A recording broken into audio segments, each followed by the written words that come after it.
అందశ్రీ మనల్ని వదిలి ఆయన పాటను మాత్రమే మన ముందు ఉంచి వెళ్ళారు. గుర్రం జాషువా గారు 80 ఏండ్ల కిందట ఒక మాట రాశారు. గుర్రం జాషువా గుంటూరు జిల్లా వినుకొండలో పుట్టాడు. ఆయన రాసిన మాట ఏమిటంటే, రాజు మరణించనొక తార రాలిపోయి, సుకవి మరణించనొక తార గగనమెక్కే, రాజు జీవించే రాతి విగ్రహములందు, సుకవి జీవించే ప్రజల నాలుకలయందు అనే మాట ఉన్నది. రాజులకి విగ్రహాలు నిర్మాణం చేస్తారు, ఆ విగ్రహాల్లో రాజులు ఉంటారు, కానీ సుకవి ప్రజల నాలుకల మీద ఉంటారు. ఆ సుకవి ఇవాళ అందశ్రీ మన ప్రజల నాలుకల్లో, తెలంగాణ మొత్తం తెలుగు ప్రజల నాలుకల మీద ఉన్నాడు. అందశ్రీ ప్రత్యేకత ఏమిటి అంటే, చాలామంది ఒక తరం కవులందరూ మనల్ని వదిలి వెళ్ళిపోయారు. తరం వెళ్ళిపోతున్నదో అని గోరటి వెంకన్న ఒక అద్భుతమైన పాట రాశాడు. ఆ తరములో మొట్టమొదలు ఈ తెలంగాణ నేలని చైతన్యం చేసిన గూడంజన్న, ఊరు మనదిరా, ఈ వాడ మనదిరా, పల్లె మనదిరా, ప్రతి పనికి మనమురా, గట్టు మీన దొరోడేమో చెట్టు లక్క నిలచుండి, ఆలు నుండి తల్లి దాకా వాయు వరుస లేకుండా, కొట్టుడేందిరో వాడి తిట్టుడేందిరో, దొరయేందిరో నడుమ దోపిడేందిరో అని గూడంజన్న రాశాడు. గూడంజన్న 1972లో ఈ పాట రాస్తే ఆ పాటను అందుకొని ఎంతో మంది పాట కవులు ముందుకొచ్చారు. గద్దరన్న మనందరికీ తెలుసు, మొత్తం తెలుగు సాహిత్యాన్ని హిమాలయ శిఖరాల ఎత్తుకు ఎదిగించినటువంటి రాసినటువంటి అన్న గద్దరన్న మన ముందు ఉన్నారు. గూడంజన్న, గద్దరన్న, ఆ వరుస క్రమంలో అందశ్రీ అన్న.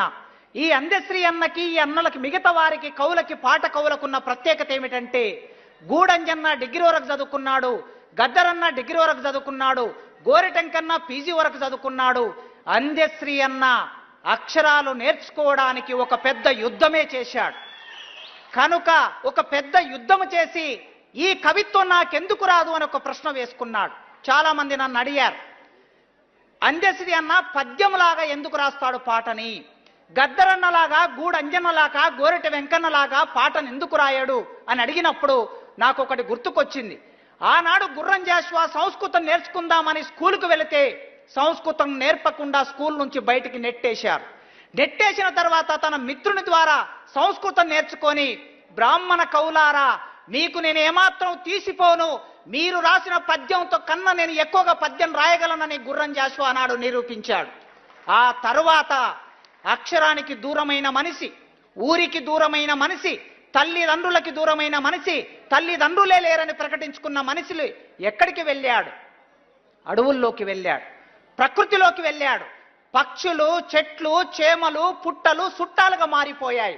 ఆ క్రమంలో నడుస్తూ ఉన్నప్పుడు, పరిగెత్తుతూ ఉన్నప్పుడు, పసులగాస్తున్నప్పుడు కాళ్లకు ముళ్ళు గుచ్చుతే ఆ ముళ్ళు రక్తం కారుతూ ఉంటే చీము నెత్తురై పారిన ఆ పాదాల నుంచి, ఆ నోటి నుంచి, శరీరము నుంచి పాట తప్ప ఇంకొక ఆధారం లేదు ఆయనకి. పాటలో భాగమయ్యాడు, పాటనే శరీరంగా మారిపోయాడు. కనుక మెల్లగా ఆయన పద్యాన్ని నేర్చుకోవడం మొదలుపెట్టాడు. యక్షగానాన్ని విని యక్షగానం నుంచి పద్యం నేర్చుకున్నాడు. పల్లెటూర్లలో కోలాటం పాటలు విని పాట నేర్చుకున్నాడు. బతుకమ్మ పాటలు విని పాట నేర్చుకున్నాడు. ఇది అల్లికా వారసత్వం, ఇది రాత వారసత్వం కాదు, ఇది అల్లికా వారసత్వం. ఒక మంచాన్ని తాడు తీసుకొని అల్లుతాం మనం, ఒక బుట్టని ఎదురు కమ్మలతో అల్లుతాం మనం. ఎట్లయితే బుట్టని, మంచాన్ని అల్లుతామో పాటని ఎవరు అల్లుతారయ్యా అంటే చదువు రాని వాళ్ళు పాటని అద్భుతంగా అల్లుతారు. అట్లాంటి ఒక అద్భుతమైన రచన మనకి అందశ్రీ అన్నలో కనిపిస్తుంది. కనుక ఎవరికి తీసిపోనట్లుగా మీరు చూడండి, నా జ్ఞానాన్ని ఎవరైనా సరిచేయవచ్చు. 29 రాష్ట్రాల్లో, భారతదేశంలో రాష్ట్ర గీతము రాసిన వ్యక్తి, చదువురాని వ్యక్తి రాష్ట్ర గీతం రాసిన వాళ్ళు, అట్టడుగు వర్గం నుంచి వచ్చి రాష్ట్ర గీతం రాసిన వారు బహుశా ఎవరు ఉండకపోవచ్చు. ఆయన రాష్ట్ర గీతం రాసిన తొలి రోజుల్లో తెలంగాణ సమాజం ప్రకటించుకున్నది. అంతకుముందు ఉమ్మడి రాష్ట్రానికి మా తెలుగు తల్లికి మల్లెపువ్వు దండ, మా కన్న తల్లికి మంగళారతులు అని పాట పాడాం. బిరబిరా కృష్ణమ్మ పరుగులెడుతుంటేను, గలగలా గోదావరి పారిపోతుంటేను, బంగారు పంటలు ఆంధ్రకాయే, బక్క చిక్కిన బ్రతుకులు తెలంగాణకాయే అని పాట పాడుకున్నాం మనం. అట్లాంటి సందర్భంలో ఈ మా తెలుగు తల్లికి మల్లెపువ్వు దండ మాకొద్దు, మాకు జయ జయ హే తెలంగాణ కావాలి, ఈ పాటని పాఠశాలలో, కళాశాలలో, విశ్వవిద్యాలయాల్లో, సభల్లో పాడుకున్న పాట. ఈ పాట అనధికారికంగా తెలంగాణ గీతంగా ఉండిపోయింది 10 సంవత్సరాలు. అధికారికంగా రేవంత్ అన్న, ఈ సందర్భంగా నేను రేవంత్ అన్నను పొగుడుతున్నానని ఎవరైనా అనుకోవచ్చు, ఎవరైనా నేను రేవంత్ అన్నని పొగుడుతున్నానని అనుకోవచ్చు. నేను రేవంత్ అన్న నుంచి ఆశించేది ఏమీ లేదు. నేను కనుక నేను ఇక్కడ పొగడ్త కాదు, ఒక సందర్భం వచ్చినప్పుడు అనధికారికంగా ఉన్న పాట అధికారికంగా ఎందుకు కాకూడదని ఆలోచన వచ్చినప్పుడు దాన్ని అధికారికంగా రాష్ట్ర గీతం చేసిన వ్యక్తి ఇవాళ రాష్ట్ర ముఖ్యమంత్రిగా ఉన్నాడు. కనుక మిత్రులారా, నాకు తెలిసి ఒక అట్టడుగు ఆయన కులాలకు అతీతుడు. అదే గుర్రం జాషువా చెప్పాడు కదా, కుల మతాలు గీసుకున్న గీతల చొచ్చి పంజరాన పట్టు వడను నేను, నిఖిల లోకమెట్లు నిర్ణయించే తిరుగులేదు విశ్వనరుడా అన్నాడు. అంజశ్రీ విశ్వనరుడు. ఆయన ఏ కులంలో పుట్టాడో చెప్పలేదు, నాకు కులం లేదన్నాడు. కులము లేదని ప్రకటించుకోవటం మామూలు విషయం కాదు, అసాధారణమైన వ్యక్తులు మాత్రమే ఆ మాట మాట్లాడగలరు. అలా ప్రకటించుకున్న వ్యక్తి ఇవాళ ఈ రాష్ట్ర గీతం రాసిన రచయితగా మారాడు. కనుక అట్టడుగు వర్గం నుంచి వచ్చిన వ్యక్తి పాటను చేతబడితే మీరు చూడండి. ఈ సందర్భంగా ఒక రిక్వెస్ట్ చేస్తున్నాను నేను. మొత్తము తెలుగు నేల మీద ప్రజా ఉద్యమాలు వచ్చినప్పుడల్లా పాటలు రాసిన వాళ్ళందరూ వాళ్ళ సామాజిక వర్గాన్ని చూస్తే వాళ్ళందరూ దళితులే. గూడంజన్న దళితుడు, గద్దరన్న దళితుడు, గోరటి వెంకన్న దళితుడు, ఇక్కడ సజీవ సాక్ష్యంగా ఉన్న జయరాజన్న దళితుడు, అందశ్రీ అన్న ఒకవేళ ఆయన ఒప్పుకోకపోయినా ఆయన పుట్టిన సామాజిక వర్గం నుంచి వచ్చాడు గనక తెలుగు సాహిత్యాన్ని పునీతం చేసిన వ్యక్తులు ఎవరయ్యా అంటే ఊరికి దూరంగా అంటరాని గుడిసెలో పుట్టిన వాళ్ళే. అందుకే తెలుగు సాహిత్యంలో ఈ పాటకి దక్కవలసినంత గౌరవం ఇవాళ రాష్ట్ర గీతంగా దక్కింది.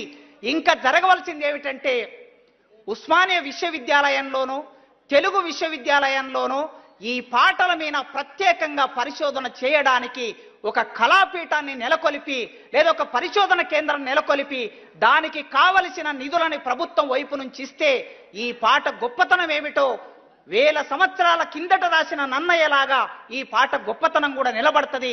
ఈ సందర్భంగా పెద్దలందరూ ఉన్నారు. ఇంత చేసిన రేవంత్ అన్న పాట మీద పరిశోధన చేయడానికి సంవత్సరానికి 2 కోట్లు 3 కోట్లు ఇస్తే ఒక 10 మంది పరిశోధకులు దాని మీద పరిశోధన చేస్తారు.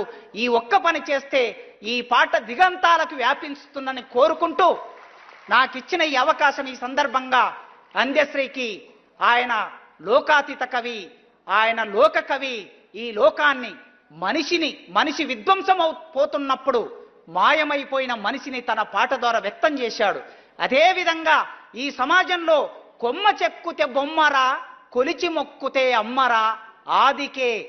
ఏ మనిషి అయినా సరే ఒక్కొక్క మనిషి ఒక్కొక్క దేవుని మొక్కుతారు, కానీ ఆ దేవుడికి రూపం ఏమిటంటే ప్రకృతి రూపం అని చెప్పాడు.